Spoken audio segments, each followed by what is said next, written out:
Yeah. So hello everyone. Welcome to IELTS Academy. Yes, one second. അപ്പോൾ നമ്മൾ discuss ചെയ്യാൻ പോകുന്നത് കമ്മ്യൂണിക്കേഷനിൽ തന്നെയുള്ള വളരെ ഇമ്പോർട്ടൻ്റ് ആയിട്ട് ടോപ്പിക്കാണ്. വളരെ ഇമ്പോർട്ടൻ്റ് ആയിട്ട് ടോപ്പിക്കാണ്. നിങ്ങൾ നല്ല രീതിയിൽ നിങ്ങൾ ഫോക്കസ് ചെയ്യേണ്ട ഒരു ഭാഗമാണ് ടൈപ്സ് ഓഫ് കമ്മ്യൂണിക്കേഷൻ. ഓക്കെ, അപ്പോൾ എന്താണ് ടൈപ്സ് ഓഫ് കമ്മ്യൂണിക്കേഷൻ നമ്മൾ ഡിസ്കസ് ചെയ്യും. അതുപോലെ തന്നെ ഡിഫറെന്റ് ടൈപ്സ് ഓഫ് കമ്മ്യൂണിക്കേഷൻസ് ഉണ്ട്. ഓക്കെ, ഈ പറയുന്ന ഇന്റർ പേഴ്സണൽ, അതുപോലെ group communication, mass media communication, okay, അതുമായി ബന്ധപ്പെട്ട കുറച്ച് കാര്യങ്ങളും പിന്നെ ലാസ്റ്റ് പിന്നെ രണ്ട് മൂന്ന് PYQs വളരെ റീസെന്റ് ആയിട്ടുള്ള വളരെ ഇമ്പോർട്ടന്റ് ആയിട്ടുള്ള കുറച്ച് PYQs അതൊക്കെയാണ് നമ്മൾ ഇന്നൊരു ഈ ഒരു വീഡിയോ ഡിസ്കസ് ചെയ്യാൻ പോകുന്നത്. യാ, സോ എന്താണ് ടൈപ്സ് ഓഫ് കമ്മ്യൂണിക്കേഷൻ എന്നുള്ളതിന്റെ ഒരു ബേസിക് ഒരു ഒരു സ്ട്രക്ചർ ഞാൻ പറഞ്ഞുതരാം. എന്താ ടൈപ്സ് ഓഫ് കമ്മ്യൂണിക്കേഷൻ എന്നുള്ളത്. Okay, one second. Yeah, types of communication എന്ന് പറയുമ്പോൾ എന്താണ്?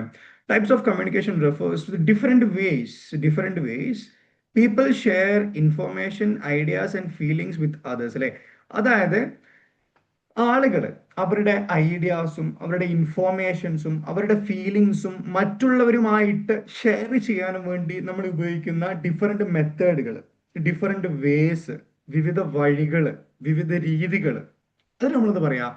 ടൈപ്സ് ഓഫ് കമ്മ്യൂണിക്കേഷൻ എന്ന് പറയാം. ഓക്കെ, ഇൻഫോർമേഷൻസ്, ഐഡിയാസ്, ഫീലിങ്സ് എന്നുള്ളത് മറ്റുള്ളവരുമായിട്ട് ഷെയർ ചെയ്യാനും വേണ്ടി നമ്മൾ യൂസ് ചെയ്യുന്ന ഡിഫറെന്റ് മെത്തേഡ്സ് നമ്മൾ എന്ത് പറയാം? ടൈപ്സ് ഓഫ് കമ്മ്യൂണിക്കേഷൻ എന്ന് പറയാം. Okay, so communication is generally classified based on how the message is delivered and how many people are involved. Okay, അപ്പോൾ ടൈപ്സ് ഓഫ് കമ്മ്യൂണിക്കേഷന്റെ ക്ലാസിഫിക്കേഷനിൽ വരുന്ന സമയത്ത് അത് എങ്ങനെയാണ് ക്ലാസിഫൈ ചെയ്യുന്നത്, എങ്ങനെയാണ് ആ മെസ്സേജ് ഡെലിവറി ചെയ്യുന്നത്, അതൊരു ഫാക്ടറാണ്. ഇതൊരു ഫസ്റ്റ് ഫാക്ടറാണ്. പിന്നെ നമ്മൾ മെസ്സേജ് ഷെയർ ചെയ്യുന്ന സമയത്ത് എത്ര ആളുകൾ അത് ഇൻവോൾവ് ആയിട്ടുണ്ട്, നമ്മൾ ഒരു മെസ്സേജ് പാസ് ചെയ്യുമ്പോൾ അത് എത്ര പേര് കേൾക്കുന്നുണ്ട്, അതിൻ്റെയും അടിസ്ഥാനത്തിലാണ് നമ്മൾ ടൈപ്സ് ഓഫ് കമ്മ്യൂണിക്കേഷനെ പ്രധാനമായിട്ടും ക്ലാസിഫൈ ചെയ്തിട്ടുള്ളത്. ഇത് എന്തുകൊണ്ടാണ് ഇങ്ങനെ എന്നുള്ളത് ഞാൻ പറഞ്ഞുതരാം. ഓക്കെ, ഇപ്പം ഞാൻ നിങ്ങളോട് പറയുന്നതും ഞാൻ ഒരു ന്യൂസിൽ പറയുന്നതും ഞാൻ ഒരു പേഴ്സണെ ഫിസിക്കലി ഒറ്റയ്ക്ക് ഇരുന്നിട്ട് ആ ഒരു വ്യക്തിയോട് മാത്രം സംസാരിക്കുന്ന ഒരുപാട് ഡിഫറൻസ് ഉണ്ട് അല്ലേ? കാരണം എന്താണ്? ഒന്ന്, അയാളുമായിട്ട് നേരിട്ട് സംസാരിക്കുകയാണ്. രണ്ടാമത്, ഞാനിപ്പോ നിങ്ങളോട് ഈ ഒരു കാര്യം പറയുന്നു, ഇത് ഒരുപാട് പേര് കാണുന്നു. നേരത്തെ സിറ്റുവേഷനിൽ ഞാൻ ഒറ്റപാടെ പറയുന്നുള്ളൂ. അപ്പൊ അതിൽ ഒരാൾ ഇൻവോൾവ് ആണ്. ഇവിടെ എനിക്കറിയില്ല എത്ര ആൾ ഇൻവോൾവ് ആവുന്നുണ്ട്, എത്ര പേരുടെ വീഡിയോസ്, എത്ര വ്യൂസ് വരുന്നുണ്ടോ അത്രയും ആൾക്കാർ ഇൻവോൾവ് ആണ്. അതേ സമയത്ത് ഇപ്പൊ ഒരു ന്യൂസ് ചാനലിൽ പോയിട്ട് ഞാൻ ഒരു കാര്യം പറയുന്നുണ്ടെങ്കിൽ അവിടെ എന്താണ്, ഒരുപാട് പേരിലേക്ക് മെസ്സേജ് എത്തുകയാണ്. അപ്പൊ ഇതിലൊക്കെ എന്താണ്, ഇതൊക്കെ ഡിഫറെന്റ് ടൈപ്സ് ഓഫ് കമ്മ്യൂണിക്കേഷൻ ആണ്. ആൾക്കാർ ഇൻവോൾവ് ആവുന്നതിനനുസരിച്ചിട്ടും മെസ്സേജ് ഡെലിവറി ചെയ്യുന്ന രീതിയിൽ അനുസരിച്ചിട്ടുമാണ് നമ്മൾ പ്രധാനമായിട്ട് കമ്മ്യൂണിക്കേഷൻ ഡിഫറെന്റ് ടൈപ്സ് ആയിട്ട് നമ്മൾ എന്ത് ചെയ്യുന്നത്, ക്ലാസിഫൈ ചെയ്തിട്ടുള്ളത്. ഓക്കെ, ഓരോ ടൈപ്സ് ഞാൻ ഡീറ്റെയിൽഡ് പറയുന്നതായിരിക്കും, നോ വറീസ്. Okay, fine. അതുപോലെ തന്നെ നമുക്ക് എന്താണ് ഇവിടെ വേർബൽ, നോൺ വേർബൽ കമ്മ്യൂണിക്കേഷൻസ് ഉണ്ട്, റിട്ടേൺ, വിഷ്വൽ കമ്മ്യൂണിക്കേഷൻസ് ഉണ്ട്. ഇങ്ങനെ ഡിഫറെന്റ് ടൈപ്സ് ഓഫ് കമ്മ്യൂണിക്കേഷൻ വഴിയൊക്കെ നമ്മൾ എന്ത് ചെയ്യാണ്, ആളുകളിലോട്ട് നമ്മുടെ ഐഡിയാസും ഫീലിങ്സും ഇൻഫോർമേഷൻസും മെസ്സേജും കാര്യങ്ങളൊക്കെ നമ്മൾ എന്താണ് ആളുകളിലേക്ക് എത്തിക്കുകയാണ്. ഏതാണ് ടൈപ്സ് ഓഫ് കമ്മ്യൂണിക്കേഷൻ നിങ്ങൾ മനസ്സിലാക്കേണ്ട ഇതിന്റെ ബേസിക് ആയിട്ടുള്ള കാര്യങ്ങൾ. ബേസിക് ആയിട്ട് എന്താണ് ടൈപ്സ് ഓഫ് കമ്മ്യൂണിക്കേഷൻ അണ്ടർസ്റ്റാൻഡിംഗ് ലെവലിൽ നിങ്ങൾ എന്ത് ചെയ്യുക, ഇതാണ് ടൈപ്സ് ഓഫ് കമ്മ്യൂണിക്കേഷന്റെ ഒരു ബേസിക് ഡെഫിനിഷൻ എന്നുള്ളത്. ഇനി നമുക്ക് എന്ത് ചെയ്യാം, ഇതിന്റെ ഓരോ ടൈപ്സ് ഓഫ് കമ്മ്യൂണിക്കേഷൻ ഡീറ്റെയിൽ നമുക്ക് നോക്കാം. അതിൽ വരുന്ന ഫസ്റ്റ് വൺ ആണെന്ത്, ഇന്റർപേഴ്സണൽ കമ്മ്യൂണിക്കേഷൻ. ഓക്കെ, എന്താണ് interpersonal communication? Interpersonal communication is the exchange of information, ideas and feelings between two or small group of people. Okay, രണ്ടോ അല്ലെങ്കിൽ ഒരു ചെറിയ ഗ്രൂപ്പിലേക്കോ നമ്മൾ വേർബൽ ആയിട്ടോ അല്ലെങ്കിൽ നോൺ വേർബൽ ആയിട്ടോ നമ്മൾ കാര്യങ്ങൾ കമ്മ്യൂണിക്കേഷൻ പാസ് ചെയ്യുമ്പോൾ അതാണെന്ത്, ഇന്റർപേഴ്സണൽ കമ്മ്യൂണിക്കേഷൻ കേട്ടോ. അതായത് ഒരു സെന്റർ ഇവിടെ ഉണ്ടാവും. ആ സെന്റർ എന്താണ്, ഇവിടെ വേറൊരാൾക്ക് പാസ് ചെയ്യുന്നതോ അല്ലെങ്കിൽ ഒരു ചെറിയ ഗ്രൂപ്പ്, സ്മോൾ ഗ്രൂപ്പിലേക്കോ നമ്മളൊരു മെസ്സേജ് പാസ് ചെയ്യുമ്പോൾ അതാണ് എന്ത്, ഈ പറയുന്ന ഇന്റർപേഴ്സണൽ കമ്മ്യൂണിക്കേഷൻ. ഇവിടെ രണ്ട് തരത്തിൽ മെസ്സേജ് പാസ് ചെയ്യാം. ഒന്നെന്താണ് വേർബലി, ഒന്നെന്താണ് നോൺ വേർബൽ. ഓക്കെ, വേർബൽ എന്ന് പറയുമ്പോൾ എന്താണ് ഓക്കെ, നോൺ വേർബൽ എന്ന് പറയുമ്പോൾ എന്താണ് ദിസ് വൺ. അതായത് വാക്കുകളോ അല്ലെങ്കിൽ നമ്മൾ ഇപ്പൊ നോൺ വെർബൽ എന്ന് പറയുമ്പോൾ നമ്മൾ ആക്ഷൻസ് കൊണ്ടോ കണ്ണുകൾ കൊണ്ടോ അങ്ങനെ നമ്മൾ നമ്മുടെ ഗസ്റ്റേഴ്സ് ഉപയോഗിച്ചിട്ട് നമ്മൾ കമ്മ്യൂണിക്കേറ്റ് ചെയ്യുമ്പോൾ എന്താണ്, നോൺ വേർബൽ ആണ്. വേർബൽ എന്ന് പറയുമ്പോൾ എന്താണ്, നമ്മൾ സംസാരത്തിലൂടെ നമ്മൾ പറയാണ് ഞാൻ ഓക്കെ ആണ്, അതിന് പകരം ഞാൻ, അത് വേർബൽ ആണ്. ഇങ്ങനെ പറയുമ്പോൾ എന്താണ്, ഞാൻ ഓക്കെ ആണ്, നോൺ വേർബൽ ആണ്. ഫൈൻ. അപ്പൊ വേർബലി ഓർ നോൺ വേർബലി ഒരു വ്യക്തി വേറൊരു വ്യക്തിയിലേക്കോ അല്ലെങ്കിൽ ഒരു ചെറിയ ഗ്രൂപ്പിലേക്കോ മെസ്സേജ് പാസ് ചെയ്യുമ്പോൾ അതാണെന്ത് interpersonal communication. I hope the concept is clear and concise, right? Yeah. ഇനി വരുന്നതാണ് എന്ത് ഇന്റർപേഴ്സണൽ കമ്മ്യൂണിക്കേഷന്റെ സ്റ്റേജസ്. വളരെ ഇമ്പോർട്ടന്റ് ആയിട്ടുള്ള ഒരു കാര്യമാണ്, നിർബന്ധമായിട്ട് നിങ്ങൾ അറിഞ്ഞിരിക്കുക. ഇതിന്റെ കുറച്ച് സ്റ്റേജസ് ഉണ്ട്, നമുക്ക് ഓരോ സ്റ്റേജസ് ആയിട്ട് നോക്കാം. നിങ്ങൾക്ക് സംഭവം മനസ്സിലാവും, ഈസി ആട്ടോ. ഒന്നും ഈ ഫാറ്റിക് കമ്മ്യൂണിക്കേഷൻ നമ്മൾ എന്താണ് ഈ സംഭവം അങ്ങനെ ചിന്തിക്കേണ്ട ആവശ്യം, ഭയങ്കര ഈസി ആയിട്ടുള്ള കാര്യങ്ങളാണ്. ഓക്കെ, എന്താണ് ഫാറ്റിക് കമ്മ്യൂണിക്കേഷൻ നമുക്ക് നോക്കാം. Communication used to maintain social relationship rather than sharing important information. Okay, നമ്മൾ എന്താണ് നമ്മളെ ഇമ്പോർട്ടൻ്റ് ആയിട്ടുള്ള ഇൻഫോർമേഷൻസ് ഒന്നും ഷെയർ ചെയ്യാതെ നമ്മുടെ സോഷ്യൽ റിലേഷൻഷിപ്പ് ബിൽഡ് ചെയ്യാനും വേണ്ടി അല്ലെങ്കിൽ അതിനെ കൊണ്ടുപോകാനും വേണ്ടിയിട്ട് നമ്മൾ യൂസ് ചെയ്യുന്ന കമ്മ്യൂണിക്കേഷനാണ് phatic communication. Good morning, good afternoon, how are you, had you food. Okay, ഇതൊക്കെ എന്താണ് ഫാറ്റിക് കമ്മ്യൂണിക്കേഷൻ ആണ്. ഇവിടെ ഒരു ഇൻഫോർമേഷൻ ഒന്നും പാസ് ചെയ്യുന്നില്ല, പക്ഷെ എന്താണ് നമ്മളൊരു ഒരു ഒരു സാമൂഹിക ചുറ്റുപാടിൽ നിൽക്കുന്ന സമയത്ത് നമ്മൾ ആളുകളോട് പരസ്പരം ചോദിക്കുന്ന ബേസിക് ആയിട്ടുള്ള കാര്യങ്ങളാണല്ലേ. എന്തൊക്കെയുണ്ട് വിശേഷങ്ങൾ, അല്ലെ, ഭക്ഷണം കഴിച്ചോ, യാത്ര സുഖമായിരുന്നു. ഓക്കെ, ഇതൊക്കെ എന്താണ് നമ്മളൊരു ഗ്രീറ്റിംഗ്സിന്റെ അടിസ്ഥാനത്തിൽ അല്ലെങ്കിൽ ഈ സോഷ്യൽ റിലേഷൻഷിപ്പ് കൺസിസ്റ്റന്റ് ആയിട്ട് കൊണ്ടുപോകാനും വേണ്ടി നമ്മൾ യൂസ് ചെയ്യുന്ന കമ്മ്യൂണിക്കേഷൻ ആണ് ഈ പറയുന്ന ഫാറ്റിക് കമ്മ്യൂണിക്കേഷൻ. അണ്ടർസ്റ്റുഡ്? ഓക്കെ, അപ്പൊ ഇതാണ് ഫസ്റ്റ് വരുന്ന ഫാറ്റിക് കമ്മ്യൂണിക്കേഷൻ വരുന്നത്. പിന്നെ വരുന്നതാണ് personal communication. Communication where individual share personal information, opinions or experience. അല്ലെ, ആളുകൾ തമ്മിൽ എന്താണ് ഇവിടെ ഇവിടെ എന്താ ഷെയർ ചെയ്യുന്നത്? ആ വ്യക്തിയുടെ പേഴ്സണൽ ഇൻഫോർമേഷനോ അല്ലെങ്കിൽ അവരുടെ ഒപ്പീനിയൻസോ അല്ലെങ്കിൽ അവരുടെ എക്സ്പീരിയൻസസോ ഷെയർ ചെയ്യുമ്പോൾ അതെന്താണ്, അത് ഈ പറയുന്ന പേഴ്സണൽ കമ്മ്യൂണിക്കേഷൻ ആണ്. ഫാറ്റിക് മനസ്സിലായി, പേഴ്സണൽ മനസ്സിലായി. ഇനി തേർഡ് വൺ എന്താണ്? ഇന്റിമേറ്റ് കമ്മ്യൂണിക്കേഷൻ ആണ്. ഇന്റിമേറ്റ് കമ്മ്യൂണിക്കേഷൻ എന്ന് പറയുമ്പോൾ എന്താണ്? ഡീപ്പ് ലെവൽ കമ്മ്യൂണിക്കേഷൻ ആണ്, involving close emotional connection, trust and private sharing. അല്ലെ, നമുക്ക് അങ്ങനെ കുറച്ച് ഫ്രണ്ട്സോ ഫാമിലി സർക്കിൾസോ ഇനി അങ്ങനെ ആരും ഇല്ലാന്നുണ്ടെങ്കിൽ നമ്മൾ സ്വയം നമ്മളോട് തന്നെ സംസാരിക്കുന്ന ഒരു സിറ്റുവേഷൻ ഉണ്ടാവാറുണ്ട്. അല്ലെ, അതായത് നമ്മുടെ മനസ്സിലുള്ള ഇപ്പം വളരെ ഒരു ഇൻഡെപ്തുള്ള കാര്യങ്ങൾ നമ്മൾ എന്ത് ചെയ്യുന്നു, അവരോട് ഷെയർ ചെയ്യാണ്, റൈറ്റ്? അപ്പൊ അത് എന്താണ് ചിലപ്പം ഒരു കണക്ഷന്റെ അടിസ്ഥാനത്തിൽ അല്ലെങ്കിൽ നമ്മുടെ വിശ്വാസത്തിന്റെ അടിസ്ഥാനത്തിൽ നമ്മൾ എന്ത് ചെയ്യുന്നു, വളരെ പേഴ്സണൽ ആയിട്ടുള്ള ഒരുപാട് കാര്യങ്ങൾ നമ്മൾ ഒരാളുമായിട്ട് ഷെയർ ചെയ്യുമ്പോൾ അതാണ് ഈ പറയുന്ന ഇന്റിമേറ്റ് കമ്മ്യൂണിക്കേഷൻ എന്ന് പറയുന്നത്. അപ്പൊ ഇത് മൂന്ന് എന്താണ് ഇന്റർപേഴ്സണൽ കമ്മ്യൂണിക്കേഷൻ ഡിഫറെന്റ് സ്റ്റേജസ് ആണ്. ഒന്ന് ഫാറ്റിക് ആണ്, പിന്നെ പേഴ്സണൽ കമ്മ്യൂണിക്കേഷൻ ആണ്, ഇന്റിമേറ്റ് കമ്മ്യൂണിക്കേഷൻ ആണ്. ഇതിൽ ഓരോന്നിലും ഈ മുകളിൽ നിന്ന് താഴോട്ട് പോകുമ്പം അതിന്റെ ഇന്റൻസിറ്റി എന്ത് ചെയ്യുന്നുണ്ട്, ഇന്റൻസിറ്റി എന്താണ് ഹയർ ആവുകയാണ്, അല്ലെ, താഴത്തോട്ട് പോകുന്നതനുസരിച്ചിട്ട്. ഇവിടെ ബേസിക് ആയിട്ട് ഫാറ്റിക്കിൽ ജസ്റ്റ് നോർമൽ ഗ്രീറ്റിംഗ് കമ്മ്യൂണിക്കേഷൻ ആണെന്നുണ്ടെങ്കിൽ അത് ഓരോ സ്റ്റെപ്പ് പേഴ്സണൽ വരുമ്പോൾ കുറച്ചും കൂടി ഇൻഡെപ്തോട്ടായി, ഇന്റിമേറ്റ്ലി വരുമ്പോൾ നല്ല ഇൻഡെപ്തിലോട്ടുള്ള കമ്മ്യൂണിക്കേഷൻ ആയി. ഓക്കെ, ഇതാണ് ഇൻഡോ പേഴ്സണൽ കമ്മ്യൂണിക്കേഷന്റെ ഡിഫറെന്റ് സ്റ്റേജസിൽ വരുന്ന വളരെ ഇമ്പോർട്ടന്റ് ആയിട്ടുള്ള കുറച്ച് കാര്യങ്ങൾ. Okay, I hope the concept is clear and concise. Okay, ഇനി വരുന്നതാണ് intra personal communication. Intra personal communication എന്ന് പറയുമ്പോൾ നമുക്ക് നോക്കാം. Intrapersonal communication is a communication that happens within a person. അല്ലെ, നമ്മളോട് സ്വയം സംസാരിക്കുമ്പം അതിന് നമ്മൾ എന്താ പറയാ, ഇൻട്രാപേഴ്സണൽ കമ്മ്യൂണിക്കേഷൻ. അപ്പം ഇന്റർ എന്ന് പറയുമ്പോൾ എന്താണ്, ഒരു വ്യക്തി പുറമെ ഒന്നോ അല്ലെങ്കിൽ ഒരു സ്മോൾ ഗ്രൂപ്പിലോ പോകുമ്പോൾ അത് ഇന്റർ ആണ്. ഇൻട്രാ എന്ന് പറയുമ്പോൾ എന്താണ്, സെൽഫ് ആണ്.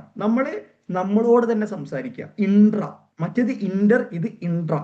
ഓക്കെ, അങ്ങനെയൊക്കെ നിങ്ങൾ ഷോർട്ട് കട്ടൊക്കെ പഠിക്കട്ടോ, ഇന്ററും ഇൻട്രയും. Okay, intrapersonal communication is communication that happens within a person such as thinking, self talk and self analysis. അല്ലെ, സ്വയം നമ്മൾ ചിന്തിക്കുക, സെൽഫ് ടോക്ക് നടത്തുക, സെൽഫ് അനാലിസിസ് പോലുള്ള കാര്യങ്ങളൊക്കെ ചെയ്യുന്ന നമ്മൾ പറയുന്ന പേരാണ് ഇൻട്രാപേഴ്സണൽ കമ്മ്യൂണിക്കേഷൻ. ഒരു മനുഷ്യനെ സംബന്ധിച്ചിടത്തോളം ഞാൻ പേഴ്സണലി വിശ്വസിക്കുന്ന വളരെ പവർഫുൾ കമ്മ്യൂണിക്കേഷൻ ആണ് ഇൻട്രാപേഴ്സണൽ കമ്മ്യൂണിക്കേഷൻ. നമ്മളെപ്പോഴും നമ്മളോട് സ്വയം സംസാരിക്കേണ്ടതുണ്ട്, നമ്മുടെ തെറ്റുകൾ മനസ്സിലാക്കേണ്ടതുണ്ട്, നമ്മൾ എവിടെയൊക്കെ ചേഞ്ച് കൊണ്ടുവരുന്നത് നമ്മൾ മനസ്സിലാക്കേണ്ടതുണ്ട്. അങ്ങനെ വളരെ പവർഫുൾ ആയിട്ടുള്ള ഒരു കമ്മ്യൂണിക്കേഷൻ ആണ് ഈ പറയുന്ന ഇൻട്രാപേഴ്സണൽ കമ്മ്യൂണിക്കേഷൻ. നമ്മുടെ ഓവറോൾ ഗ്രോത്തിന് വളരെ ഇമ്പോർട്ടന്റ് ആയിട്ടുള്ള ഒരു കൈൻഡ് ഓഫ് കമ്മ്യൂണിക്കേഷൻ ആണ് ഈ പറയുന്ന ഇൻട്രാപേഴ്സണൽ കമ്മ്യൂണിക്കേഷൻ എന്ന് പറയുന്നത്. ഓക്കെ, ഇത് നമ്മൾ വേറൊരു കോൺസെപ്റ്റും കൂടെ പറയാനുണ്ട്. Okay, Transpersonal communication is a communication beyond the personal level, often related to spiritual experience, meditation, or connection with a higher consciousness. Okay. ഈ ആത്മീയതയിലൂടെ നമ്മളെ സ്വയം സ്വത്വത്തെ കണ്ടുപിടിക്കുക എന്നൊക്കെ പറയുന്ന കുറച്ച് കോംപ്ലക്സ് ആയിട്ടുള്ള കോൺസെപ്റ്റുകൾ ഉണ്ട് അല്ലെ. അതായത് നമ്മൾ സ്വയം കണ്ടെത്തുക എന്നൊക്കെ പറയുന്ന ഒരു കോൺസെപ്റ്റുകളൊക്കെ ഉണ്ട്. അതൊക്കെ വരുന്നത് ഈ പറയുന്ന അതിനൊക്കെ പറയുന്ന പേരാണ് ട്രാൻസ്പേഴ്സണൽ കമ്മ്യൂണിക്കേഷൻ കേട്ടോ. ഇൻ കേസ് ചോദിക്കുകയാണെങ്കിൽ എഴുതാൻ പറ്റണം എന്താണ് ട്രാൻസ്പേഴ്സണൽ കമ്മ്യൂണിക്കേഷൻ എന്ന് പറയുമ്പോൾ എന്താണ് ഇത് എന്താണ് ഓഫൺ ഇത് റിലേറ്റഡ് ടു എന്താണ് സ്പിരിച്വൽ എക്സ്പീരിയൻസ് ആണ്, മെഡിറ്റേഷൻ, അതുപോലെ തന്നെ connection with a higher consciousness, നമ്മുടെ മൈൻഡിന്റെ ഒരു ഹയർ കോൺഷ്യസ്നെസ്സിനോട് സംസാരിക്കുന്ന ഇൻട്രാപേഴ്സണലിൽ തന്നെ വളരെ ഡീപ്പായിട്ടുള്ള ഒരു കൈൻഡ് ഓഫ് കമ്മ്യൂണിക്കേഷൻ ആണ് ഈ പറയുന്ന ട്രാൻസ്പേഴ്സണൽ കമ്മ്യൂണിക്കേഷൻ എന്നുള്ളത്. ഓക്കെ, അത് വളരെ ഇമ്പോർട്ടൻ്റ് ആയിട്ടുള്ള കാര്യമാണ്. അതുപോലെ ഞാൻ ഞാൻ എൻ്റെ ഒരു ചെറിയൊരു എക്സ്പീരിയൻസ് ഞാൻ പറയാം.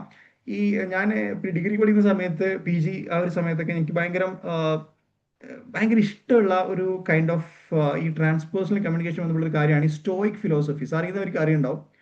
നിങ്ങൾ ഫ്രീ ആയിട്ട് നിൽക്കുമ്പോൾ ഇതൊക്കെ ഒന്ന് എക്സ്പ്ലോർ ചെയ്യണം. ഈ സ്റ്റോയിക് ഫിലോസഫീസ് ഒക്കെ ഭയങ്കര ഇമ്പോർട്ടൻ്റ് ആണ്. നമ്മൾ ഈ സ്വയം നമ്മുടെ പ്രശ്നങ്ങളുടെ നമുക്ക് എവിടെയെങ്കിലും നമുക്ക് എന്തെങ്കിലും ബുദ്ധിമുട്ടുണ്ടെങ്കിൽ അത് എന്തുകൊണ്ടാണെന്ന് കണ്ടുപിടിക്കാൻ, നമുക്ക് നമ്മുടെ ലൈഫിൽ ഉണ്ടാകുന്ന ചെറിയ ഈ ബുദ്ധിമുട്ടുകൾ നമുക്ക് എങ്ങനെ മാറ്റിയെടുക്കാം, അതിനുള്ള പ്രാക്ടിക്കൽ സൊല്യൂഷൻസ് എന്തൊക്കെയാണ്, അതുപോലെ നമ്മുടെ ജീവിതത്തിൽ എന്തൊക്കെ വിഷയങ്ങളിൽ ഇടപെടണം, എവിടെയൊക്കെ നമുക്ക് മൈൻഡിന് കൺട്രോൾ വേണം, അങ്ങനെ നമുക്കൊരു പേഴ്സണൽ സ്റ്റഡിക്ക് വേണ്ടി ഉപയോഗിക്കാൻ പറ്റുന്ന ഒരു ഫിലോസഫിയാണ് സ്റ്റോയിക് ഫിലോസഫീസ്. താല്പര്യമുള്ളവരിക്കാണ് കേട്ടോ. ഞാൻ എൻ്റെ ഒരു എക്സ്പീരിയൻസ് പറഞ്ഞാണ്, ഇൻട്രാപേഴ്സണൽ പറഞ്ഞപ്പോൾ എനിക്ക് ഓർമ്മ വന്നതാണ്. ഫൈൻ, ഇതാണ് എന്തപ്പോ ഇൻട്രാ പേഴ്സണൽ കമ്മ്യൂണിക്കേഷന്റെ ഭാഗത്ത് നിങ്ങൾ മനസ്സിലാക്കേണ്ട ഇതിന്റെ കോർ ആയിട്ടുള്ള കുറച്ച് കോൺസെപ്റ്റ്സുകൾ. ഓക്കെ, പിന്നെ വരുന്നതാണ് എന്ത് മാസ് കമ്മ്യൂണിക്കേഷൻ. മാസ് കമ്മ്യൂണിക്കേഷൻ നമുക്ക് എല്ലാവർക്കും അറിയുന്ന ഒരു കാര്യമാണ്. നമ്മൾ ഈ TV, radio, news paper, internet ഒക്കെ പോലുള്ള ഈ മീഡിയം വഴി യൂസ് ചെയ്യുന്ന കമ്മ്യൂണിക്കേഷൻ ആണ് മാസ് കമ്മ്യൂണിക്കേഷൻ. നമുക്ക് നോക്കാം, ഡെഫിനിഷൻ പാർട്ടോട് നോക്കാം. Mass communication is the process of sending information or message to a large number of people at the same time. ഇതാണ് ഇതിന്റെ പ്രധാനപ്പെട്ട കോൺസെപ്റ്റ്. സെക്കൻഡ്, എന്താണ് ലാർജ് നമ്പർ ഓഫ് ആളുകളിലേക്ക് നമ്മൾ ഒരേ സമയത്ത് മെസ്സേജ് പാസ് ചെയ്യുമ്പം അതാണ് ഈ പറയുന്ന mass communication. Large number of people at the same time, ഒരേ സമയത്ത് ഒരുപാട് ഗ്രൂപ്പിൽ ഓഫ് ആളുകളിലേക്ക് നമ്മൾ കമ്മ്യൂണിക്കേറ്റ് ചെയ്യുമ്പോൾ അതാണ് ഈ പറയുന്ന മാസ് കമ്മ്യൂണിക്കേഷൻ എന്ന് പറയുന്നത്. ഓക്കെ, അതെന്തൊക്കെ വഴിയായിരിക്കും? TV വഴിയാവാം, റേഡിയോ വഴിയാവാം, ന്യൂസ് പേപ്പർ വഴിയാവാം, ഇന്റർനെറ്റ് വഴിയാവാം. ഓക്കെ, ഇതൊക്കെ ഇപ്പൊ ഞാൻ ചെയ്യുന്ന എന്താണ് ഒരു കൈൻഡ് ഓഫ് മാസ് കമ്മ്യൂണിക്കേഷൻ ആണല്ലേ. ഇപ്പൊ ഞാൻ വീഡിയോ ഇവിടുന്ന് ഞാനൊരാൾ ഷെയർ ചെയ്യാണ്, ഇനി എത്ര പേര് കാണുന്നത് എനിക്കറിയില്ല, അത്രയും പേര് എന്റെ വീഡിയോ കാണുകയാണ്. Right, large number of people at the same time. Right, okay, through media. അപ്പൊ മനസ്സിലായല്ലോ. ഇത് നമുക്ക് വിളിക്കുന്ന വേറൊരു പേരാണെന്ത് മീഡിയേറ്റഡ് കമ്മ്യൂണിക്കേഷൻ കേട്ടോ. ഇതിന്റെ വേറൊരു പേരാണ്, ഓർമ്മിച്ചു വെക്കണം. ചിലപ്പം മീഡിയേറ്റഡ് കമ്മ്യൂണിക്കേഷൻ എന്ന് പറഞ്ഞ ഡെഫിനിഷൻ വന്നു കഴിഞ്ഞാൽ നിങ്ങൾക്ക് മനസ്സിലാവും അത് മാസ് കമ്മ്യൂണിക്കേഷൻ ഡെഫിനിഷൻ എനിക്ക് അവർ ചോദിക്കുന്നുള്ളത്. ഓക്കെ, മീഡിയേറ്റഡ് കമ്മ്യൂണിക്കേഷൻ എന്ന് കൂടി എന്ത് ചെയ്യുന്നുണ്ട്, ഈ മാസ് കമ്മ്യൂണിക്കേഷന് വേറൊരു പേരാണ്. ഓക്കെ, ഇതാണ് ആ ഒരു ഭാഗത്ത് നിങ്ങൾ മനസ്സിലാക്കേണ്ടത്. പിന്നെ വരുന്നതാണ് പബ്ലിക് കമ്മ്യൂണിക്കേഷൻ. പബ്ലിക് കമ്മ്യൂണിക്കേഷൻ എന്ന് പറയുമ്പോൾ നമ്മൾ ഈ പൊളിറ്റീഷ്യൻസ് അതിന് വലിയ ഫസ്റ്റ് എക്സാമ്പിൾ ആണ്. പൊളിറ്റീഷ്യൻസ് അവരെന്താണ് ഒരു സ്റ്റേജിൽ കയറി നിന്നിട്ട് ഒരു ഗ്രൂപ്പ് ഓഫ് ആളുകളോട്, വലിയൊരു ഗ്രൂപ്പ് ഓഫ് ആളുകളോട് സംസാരിക്കണം എന്ന് പറയാം പബ്ലിക് കമ്മ്യൂണിക്കേഷൻ. അതായത് ഒരു സ്റ്റേജിന് മുകളിൽ നിന്നിട്ട് ഒരു ഗ്രൂപ്പ് ഓഫ് ആളുകളോട് നമ്മൾ കാര്യങ്ങൾ പറയുമ്പോൾ അതാണെന്ത് public communication. Okay, public communication involves sharing information with a large group of people. Okay, public communication എന്ന് പറയുമ്പോൾ എന്താണ് അവിടെ നമ്മൾ ഇൻഫോർമേഷൻ ഷെയർ ചെയ്യാണ് with a large group of പീപ്പിളിലേക്കാണ് നമ്മൾ എന്ത് ചെയ്യുന്നത്, അവിടെ ഈ പറയുന്ന കാര്യങ്ങൾ ഷെയർ ചെയ്യുന്നത്. Fine, it usually planned and organised such as speeches or presentation. Okay, ഇതെന്താണ് കൃത്യമായിട്ട് പ്ലാൻ ചെയ്തിട്ട് ഓർഗനൈസ്. ഇപ്പൊ പൊളിറ്റീഷ്യൻസ് ഒക്കെ എന്താണ് കൃത്യമായിട്ട് അവർക്ക് ഒരു അജണ്ട ഉണ്ടാവും അല്ലെ. എല്ലാ പ്രസംഗത്തിനും ഒരു കൃത്യമായിട്ടുള്ള അജണ്ട ഉണ്ടാവും. ഇപ്പം ഭരണത്തിൽ നിൽക്കുന്ന ആൾക്കാർ ഭരണവിരുദ്ധമായിട്ടുള്ള അല്ലെങ്കിൽ ഭരണവിരുദ്ധതയ്ക്കെതിരെയുള്ള കാര്യങ്ങൾ പറയുന്നുണ്ടോ, ഭരണത്തിലുള്ള ആളുകളുടെ ഭരണത്തിൽ എന്തൊക്കെ നേട്ടങ്ങൾ നേരിട്ടുണ്ടെന്ന് പറയുമ്പോൾ കൃത്യമായിട്ട് അജണ്ട ഉണ്ടാവും. ഓക്കെ, പ്ലാൻഡ് ആയിരിക്കും, ഓർഗനൈസ്ഡ് ആയിരിക്കും. Such as speeches or presentations പോലുള്ള രീതികളാണ് നമ്മൾ ഈ പറയുന്ന പബ്ലിക് കമ്മ്യൂണിക്കേഷനിൽ കൂടുതലായിട്ട് നമ്മൾ എന്ത് ചെയ്യുന്നത്, യൂസ് ചെയ്യുന്നത്. ഫൈൻ, പിന്നെന്താണ് feedback is usually limited or delayed compared to face communication. Okay, ഈ പറയുന്ന മാസ് കമ്മ്യൂണിക്കേഷനിലും ഈ പബ്ലിക് കമ്മ്യൂണിക്കേഷനിലും എന്താണ് ഫീഡ്ബാക്ക് വളരെ കുറവാണ്. അതേസമയത്ത് നമ്മൾ ഈ പറയുന്ന ഒരു ഇന്റർപേഴ്സണൽ കമ്മ്യൂണിക്കേഷൻ, നമ്മൾ ഒരു വ്യക്തിയോട് സംസാരിക്കുന്ന സമയത്ത് നമുക്ക് പെട്ടെന്ന് ഫീഡ്ബാക്ക് കിട്ടില്ല, റിപ്ലൈ പെട്ടെന്ന് കിട്ടും. പക്ഷെ മാസ് കമ്മ്യൂണിക്കേഷനിലും പബ്ലിക് കമ്മ്യൂണിക്കേഷനിലൊക്കെ എന്താണ് ഫീഡ്ബാക്ക് കിട്ടൽ ഭയങ്കര ബുദ്ധിമുട്ടാണ്. ഓക്കെ, അത് നമുക്ക് ഡിലേഡ് ആയിരിക്കും അല്ലെങ്കിൽ ഭയങ്കര ലിമിറ്റഡ് ആയിരിക്കും, ചിലപ്പോൾ കിട്ടുന്നില്ല. അങ്ങനെ ഒരുപാട് ലിമിറ്റേഷൻസ് ഈ പറയുന്ന പബ്ലിക് കമ്മ്യൂണിക്കേഷൻസ് ഉണ്ട് എന്നുള്ളതാണ്. Okay, understood. ഫീഡ്ബാക്കിന്റെ കോൺസെപ്റ്റ് മനസ്സിലായില്ല. നമ്മൾ റിപ്ലൈ തരിക. ഇപ്പം നമുക്ക് അത് ലോജിക്കൽ മനസ്സിലാവും അല്ലെ. നമ്മൾ ഇന്റർപേഴ്സണൽ പെട്ടെന്ന് റിപ്ലൈ കിട്ടും, മാസ് കമ്മ്യൂണിക്കേഷനിൽ റിപ്ലൈ കിട്ടൽ ഭയങ്കര ബുദ്ധിമുട്ടാണ്, പബ്ലിക് കമ്മ്യൂണിക്കേഷനിലും ഡിലേഡ് ആണ്. ഓക്കെ, അങ്ങനെയുള്ള കാര്യങ്ങൾ ഫൈൻ. ഇനി വരുന്നതാണ് ഗ്രൂപ്പ് കമ്മ്യൂണിക്കേഷൻ. ഗ്രൂപ്പ് കമ്മ്യൂണിക്കേഷൻ എന്ന് പറയുമ്പോൾ group communication is the exchange of information among A small group of people. Okay, ഇത് കൂടുതൽ നമ്മൾ എന്താണ് ഒരു ചെറിയൊരു ഗ്രൂപ്പ് ഓഫ് പീപ്പിളിലേക്ക് നമ്മൾ കാര്യങ്ങൾ കമ്മ്യൂണിക്കേറ്റ് ചെയ്യുമ്പോൾ എന്താണ് അത് നമ്മളെന്ത് പറയാ, ഗ്രൂപ്പ് കമ്മ്യൂണിക്കേഷൻ എന്ന് പറയാം കേട്ടോ. It allows discussion, sharing ideas, decision making together. നമ്മളൊരു ബിസിനസ് വെഞ്ചർ ഒക്കെ എടുക്കുകയാണെന്നുണ്ടെങ്കിൽ അവിടെ എന്താണ് ഒരു പുതിയൊരു പ്രൊഡക്റ്റ് മാർക്കറ്റിലേക്ക് ഇറക്കുന്ന സമയത്ത് അവരെന്ത് ചെയ്യാണ്, അവരെ കമ്പനിയുടെ എല്ലാ ആളുകളും ഒരുമിച്ച് വിളിച്ചിരുത്തിയിട്ട് പറയാണ്, ഇതാ നമ്മൾ പുതിയ പ്രൊഡക്റ്റ് ഇറക്കുന്നുണ്ട്, ഇത് നമുക്ക് എന്ത് ചെയ്യണം, ഈ മാസം ഇത്ര സെയിൽസ് ഉണ്ടാവണം. അപ്പോൾ അത് ആ ഒരു ഇതിന്റെ അടിസ്ഥാനത്തിൽ അവിടെ ഒരുപാട് പേര് ഐഡിയാസ് ഷെയർ ചെയ്യും. അതുപോലെ തന്നെ ഒരുപാട് ഡിസ്കഷൻസ് നടക്കും. ഓക്കെ, അതിന്റെ അടിസ്ഥാനത്തിൽ എന്ത് ചെയ്യുന്നു, അവര് ഒരുമിച്ച് ഇരുന്നിട്ട് ഒരു തീരുമാനം എടുക്കും. ഓക്കെ, അതാണ് ഈ പറയുന്ന ഗ്രൂപ്പ് കമ്മ്യൂണിക്കേഷൻ. നിങ്ങൾ മനസ്സിലാക്കേണ്ട കാര്യം, feedback is usually faster compared to mass and publication അല്ലെ. അതാണ് ഇവിടെ ഗ്രൂപ്പ് കമ്മ്യൂണിക്കേഷൻ എന്താണ്, ഫീഡ്ബാക്ക് ഭയങ്കര ഫാസ്റ്റർ ആയിരിക്കും അല്ലെ. കാരണം എല്ലാവരും ഒരുമിച്ച് ഇരുന്നിട്ട് ഡിസ്കഷൻ നടക്കുകയാണ്. അപ്പൊ എല്ലാവരും ആ സ്പോണ്ടേനിയസ് ആയിട്ട് എന്ത് ചെയ്യുന്നു, അവർക്കുള്ള ഫീഡ്ബാക്ക് കൊടുക്കുകയാണ്. അപ്പൊ ഇവിടെ കമ്മ്യൂണിക്കേഷനിൽ ഫീഡ്ബാക്ക് എന്നുള്ള ഓപ്ഷൻ എന്താണ് ഇവിടെ പെട്ടെന്ന് നടക്കുന്നുണ്ട്, rather than mass and public communication. അപ്പൊ മാസ് ആൻഡ് പബ്ലിക് കമ്മ്യൂണിക്കേഷനിൽ ഫീഡ്ബാക്ക് എന്താണ് കുറവാണ്, കിട്ടുന്നത് കുറവാണ്. ഫൈൻ. ഇനി അറിഞ്ഞിരിക്കേണ്ട വളരെ വേറെയും ഒരുപാട് ടൈപ്സ് ഓഫ് കമ്മ്യൂണിക്കേഷൻ ഉണ്ട്. അതിൽ നിങ്ങൾ അറിഞ്ഞിരിക്കേണ്ട കുറച്ച് കാര്യങ്ങളൊന്നും എന്താണ്, ഹൊറിസോണ്ടൽ കമ്മ്യൂണിക്കേഷൻ ആണ്.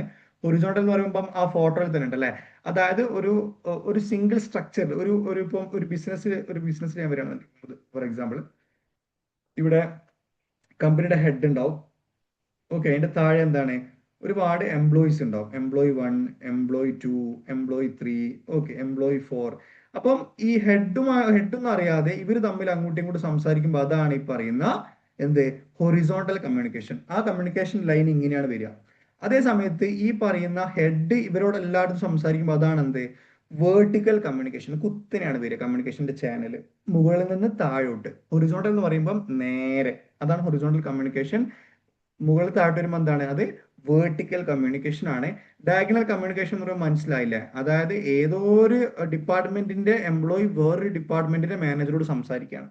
അതിങ്ങനെ ഈ ഡയഗണൽ ഈ ഷേപ്പിൽ ഉണ്ടാവാൻ. ഓക്കെ, ഇങ്ങനെ മനസ്സിലായില്ലേ. ഓക്കെ, ഈ രീതിയിൽ ഫൈൻ. അതാണെന്ത് ഈ ഡയഗണൽ കമ്മ്യൂണിക്കേഷൻ. ഓക്കെ, അപ്പോൾ ജസ്റ്റ് ഒന്ന് അറിഞ്ഞിരിക്കുക. ഇത് ഞാൻ ജസ്റ്റ് ഒന്ന് പറഞ്ഞു പോയതാണ്. ഇനി ഇൻ കേസ് വരികയാണെന്ന് നിങ്ങൾക്ക് കൺഫ്യൂഷൻ വരാൻ പാടില്ല. ഹൊറിസോണ്ടൽ എന്ന് പറയുമ്പോൾ എന്താന്ന് ഒരു ബുദ്ധിമുട്ടുണ്ടാകാൻ പാടില്ല. അപ്പം ഇതാണെന്ത് അതർ ടൈപ്സ് ഓഫ് കമ്മ്യൂണിക്കേഷൻ വരുന്നത്. ഓക്കെ, ഇതൊക്കെയാണ് നിങ്ങൾ അറിഞ്ഞിരിക്കേണ്ട പ്രധാനപ്പെട്ട കമ്മ്യൂണിക്കേഷൻ ടൈപ്സുകളിൽ വരുന്ന പ്രധാനപ്പെട്ട കാര്യങ്ങൾ. ഓക്കെ, ഇതിൽ കൂടുതൽ വരാനുള്ള സാധ്യത വളരെ കുറവാണ്. ഓൾമോസ്റ്റ് നമ്മൾ പ്രധാനപ്പെട്ട എല്ലാ കമ്മ്യൂണിക്കേഷൻ സ്റ്റൈൽസും നമ്മൾ ഓൾറെഡി നമ്മൾ കംപ്ലീറ്റ് ചെയ്തിട്ടുണ്ട്. ഇനി നമുക്ക് എന്ത് ഇതിന്റെ കുറച്ച് PYQs നോക്കാം. PYQസിലേക്ക് പോകുന്നതിന് മുന്നേ ഒരു കാര്യം ഞാൻ ജസ്റ്റ് ഒന്ന് പറയാം. നമ്മളെ വാട്സപ്പ് ഗ്രൂപ്പിൽ നമ്മൾ ഡെയിലി എന്ത് ചെയ്യുന്നുണ്ട്, 5 MCQs PYQs നമ്മൾ എന്ത് ചെയ്യുന്നുണ്ട്, ഡെയിലി ഗ്രൂപ്പിൽ ഫ്രീ ആയിട്ട് ഷെയർ ചെയ്യുന്നുണ്ട്. താല്പര്യമുള്ള ആളുകൾ ഡിസ്ക്രിപ്ഷൻ ബോക്സിൽ ഞാൻ ഗ്രൂപ്പിന്റെ ലിങ്ക് കൊടുത്തിട്ടുണ്ട്, എന്ത് ചെയ്യുക, നിങ്ങൾ ജോയിൻ ചെയ്യുക. ഓക്കെ, ഫസ്റ്റ് ക്വസ്റ്റ്യൻ നമുക്ക് നോക്കാം. Sharing of meaning between 2 position of thought within a person is called. Okay, അതായത് meaning between 2 position of thought within a person. Okay, within a person എന്നാ പറയുന്നത്. അപ്പൊ തന്നെ നിങ്ങൾക്ക് ഉറപ്പിക്കാം കേട്ടോ. വിത്തിൻ പേഴ്സൺ എന്ന് പറയുമ്പോൾ എന്താണ്, വിത്തിൻ പേഴ്സൺ എന്റെ ഉള്ളിലേക്ക് തന്നെ ഞാൻ സംസാരം നടത്തുകയാണ്. What is that? Intra personal, right? അതാണ് ഇൻട്രാ പേഴ്സണൽ കമ്മ്യൂണിക്കേഷൻ ആണ്. സെൽഫിഷ് കമ്മ്യൂണിക്കേഷൻ എന്ന കമ്മ്യൂണിക്കേഷൻ ഇല്ല കേട്ടോ, സ്പിരിച്വൽ കമ്മ്യൂണിക്കേഷനും ഉണ്ട്. ഓക്കെ, അപ്പൊ എന്താണ് നമ്മളെ ഈ പറയുന്ന 1 സെക്കൻഡ്, ഇവിടെ ചെറിയൊരു കൺഫ്യൂഷൻ ഉണ്ട്. അവിടെ സ്പിരിച്വൽ കൺഫ്യൂഷൻ പ്രശ്നമില്ല. ഇന്റർപേഴ്സണൽ കമ്മ്യൂണിക്കേഷൻ ആണ് എന്ത് ഇതിന്റെ കറക്റ്റ് ആൻസർ കേട്ടോ. ഇനി സെക്കൻഡ് ക്വസ്റ്റ്യൻ എന്താണ്? Homogeneity of opinion among group of people is mostly caused by. Homogeneity എന്ന് പറയുമ്പോൾ എന്താണ്, അതായത് ഒരു അഭിപ്രായം പറയുന്ന സമയത്ത് എല്ലാ ആളുകളിലേക്കും ഒരുപോലെ എത്തുന്നത് എന്നുള്ളൊരു ഒപ്പീനിയൻ ഒരുപോലെ എത്തും. ഓക്കെ, ഉദാഹരണത്തിന് പറയുകയാണെന്നുണ്ടെങ്കിൽ ഇപ്പം ഞാനൊരു ന്യൂസിൽ ഇരുന്നു കൊണ്ട് ഞാൻ പറയാണ്, അതായത് കേരളം ഇന്ന് വലിയൊരു കടക്കെണിയിലാണ്, അതിന്റെ മിഡിൽ ക്ലാസ് ഇൻകം വളരെ ഒരു പ്രശ്നമായിട്ടുള്ള ഒരു ബ്രാക്കറ്റിലാണ് എന്ന് പറയുകയാണെന്നുണ്ടെങ്കിൽ എല്ലാവരും എന്ത് ചെയ്യാണ്, ആ ഒപ്പീനിയനെ ഒരുപോലെ എടുക്കുകയാണ്. അതാണ് ഈ ഹോമോജനിറ്റി. ഹോമോജനിറ്റി എന്ന് പറയുമ്പോൾ എന്താണ്, ഒരു സെയിം ക്യാരക്ടർ എന്നുള്ളൊരു മീനിങ് ആണ്. അപ്പോൾ അഭിപ്രായങ്ങളിൽ ഒരേപോലെ ആകുന്ന സമയത്ത് അത് ഏത് ടൈപ്പ് ഓഫ് കമ്മ്യൂണിക്കേഷൻ വഴിയാണ് ആളുകളുടെ ഒപ്പീനിയൻസ് എന്ത് ചെയ്യുന്നത്, അവിടെ ഹോമോജിനിറ്റി സംഭവിക്കുന്നത് ഏത് ടൈപ്പ് ഓഫ് കമ്മ്യൂണിക്കേഷൻ വഴിയാണെന്ന് ചോദിക്കുന്നത്. അപ്പൊ നമുക്ക് പറയാൻ പറ്റുന്ന ഒരു കാര്യമാണത് മാസ് കമ്മ്യൂണിക്കേഷൻ അല്ലേ. കാരണം ഈ മാസ് കമ്മ്യൂണിക്കേഷൻ വഴിയാണ് ഈ ന്യൂസ് ചാനൽസ് ഒക്കെ ആൾക്കാരുടെ ചിന്തകളും അതുപോലെ തന്നെ ഒരു ഗ്രൂപ്പ് ഓഫ് ആളുകളുടെ ഒപ്പീനിയൻസ് ഒരേപോലെ ആക്കാനുള്ള പവർ ആർക്കുണ്ട്, ഈ പറയുന്ന മാസ് കമ്മ്യൂണിക്കേഷൻ ഉണ്ടല്ലോ. കാരണം നമ്മള് ന്യൂസിൽ ഇപ്പം വലിയൊരു എക്സാമ്പിൾ ആണ് ഇപ്പൊ ജനഗണമന, ഒരു ഫിലിം. നമുക്ക് എല്ലാവർക്കും അത് ഒറ്റ എക്സാമ്പിൾ മതി. ആ ഫിലിം കണ്ടവർക്ക് അറിയാം, മീഡിയ പറയുമ്പോൾ എന്താണ്, എല്ലാവരും ആ ഒരു ആംഗിളിൽ ഒരുപോലെ ചിന്തിക്കും. ഓക്കെ, അതാണ് ഈ ഹോമോജനിറ്റി ഓഫ് ഒപ്പീനിയൻ എന്ന് പറയുന്നത് അല്ലെ. അപ്പം അത് മാസ് കമ്മ്യൂണിക്കേഷന്റെ വലിയൊരു പവറാണ്. അപ്പൊ ഈ രീതിയിൽ നിങ്ങൾ എന്ത് ചെയ്യണം, ലോജിക്കലി മനസ്സിലാക്കണം. അതാണ് ഞാൻ പറയുന്നത്, കോൺസെപ്റ്റ് ക്ലാരിറ്റി വേണം എന്നുള്ളത്. സി, ക്വസ്റ്റ്യൻ ചിലപ്പോൾ മാസ് കമ്മ്യൂണിക്കേഷന്റെ ക്യാരക്ടറിസ്റ്റിക്സ് എന്താണെന്ന് ക്വസ്റ്റ്യൻ ചോദിക്കില്ല. നിങ്ങൾക്ക് മാസ് കമ്മ്യൂണിക്കേഷൻ അറിയാം എന്നുണ്ടെങ്കിൽ നിങ്ങൾക്ക് എന്ത് ചെയ്യാൻ പറ്റും, ആ ക്വസ്റ്റ്യൻ നിങ്ങൾക്ക് കറക്റ്റ് ആൻസർ എന്ത് ചെയ്യാൻ പറ്റും, ടിക്ക് ഇടാൻ പറ്റും.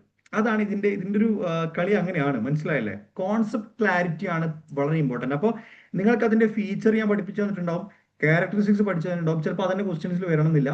പക്ഷെ നിങ്ങൾക്ക് എന്താണ് ആ സംഭവം എന്ന് മനസ്സിലായി, മാസ് കമ്മ്യൂണിക്കേഷൻ എന്ന് പറയുമ്പോൾ ഇതാണ് എന്നുള്ളത് കാര്യം മനസ്സിലാക്കി കഴിഞ്ഞാൽ ഈ ഒരു ആൻസർ പെട്ടെന്ന് ചെയ്യാൻ പറ്റും. ഓക്കെ, അതാണ് ഇതിന്റെ കറക്റ്റ് ഓപ്ഷൻ വരുന്നത്, ഫസ്റ്റ് ഓപ്ഷൻ. ഓക്കെ, ഇനി ഇത് എന്താണ്, statement 1, the disadvantages of interpersonal communication is the availability of immediate feedback, the greatest advantage of mass communication delayed feedback. Okay, disadvantages of interpersonal communication is the availability of immediate feedback. Immediate feedback കിട്ടുന്നത് interpersonal കമ്മ്യൂണിക്കേഷന്റെ എന്താണ്, advantage ആണ്, disadvantage അല്ല. അതിങ്ങനെ disadvantage ആകുക, നമുക്ക് immediate feedback കിട്ടുമ്പോൾ അത് advantage അല്ലേ. അപ്പൊ സ്റ്റേറ്റ്മെന്റ് 1 തെറ്റാണ്.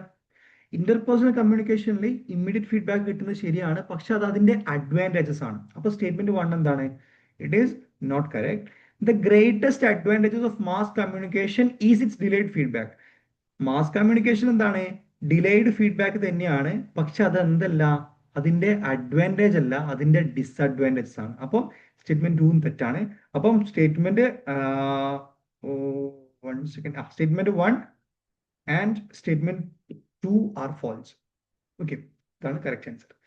So I hope the concepts, PYQs and everything is clear and concise. എന്തെങ്കിലും സംശയം ഉണ്ടെന്നുണ്ടെങ്കിൽ വാട്സപ്പ് ഗ്രൂപ്പിൽ ജോയിൻ ചെയ്യാം, ഞാൻ അതിലുണ്ടാവും. എനിക്ക് മെസ്സേജ് അയച്ചു കഴിഞ്ഞാൽ ഞാൻ ആ കോൺസെപ്റ്റ് ഡീറ്റെയിൽഡ് നിങ്ങൾക്ക് എന്ത് ചെയ്യുന്നതായിരിക്കും, പറഞ്ഞു തരുന്നതായിരിക്കും. കൺഫ്യൂഷൻ ആളുകളോട് കേട്ടോ. ഓക്കെ, ഇനി നമുക്ക് എന്ത് ചെയ്യാം, ഞാൻ നെക്സ്റ്റ് വീഡിയോയിൽ നെക്സ്റ്റ് ടോപ്പിക്സുകൾ കാര്യങ്ങളൊക്കെ ഡിസ്കസ് ചെയ്യുന്നതായിരിക്കും. അപ്പോൾ വീഡിയോ ഇഷ്ടമായിട്ടുണ്ടെങ്കിൽ ജസ്റ്റ് ഒന്ന് ലൈക്ക് ചെയ്യാം കേട്ടോ. എനിക്കിത് പറയാൻ ഭയങ്കര മടിയാണ്. ഫൈൻ, ഞാൻ ഒരു വീഡിയോ അങ്ങനെ പൊതുവെ പറയാറില്ല, പക്ഷേ I just need to get it to lot of people, because anyway ഞാൻ ഒരു കാര്യം ചെയ്യുന്ന സമയത്ത് കുറച്ചുകൂടി ആളിലേക്ക് എത്തുന്ന എല്ലാവർക്കും ഹെൽപ്ഫുൾ ആവുമല്ലോ. യാ, സോ ഗ്രൂപ്പിൽ ജോയിൻ ചെയ്യാം കേട്ടോ. താല്പര്യം വാട്സ്ആപ്പ് ഗ്രൂപ്പിൽ ജോയിൻ ചെയ്യാം. ഡിസ്ക്രിപ്ഷൻ ബോക്സിൽ എന്തുണ്ട്, വാട്സ്ആപ്പ് ഗ്രൂപ്പിൽ ലിങ്ക് ഉണ്ട്. Yeah, so that's all about today's session. So will see you on the next session. Till then, bye. Thanks everyone.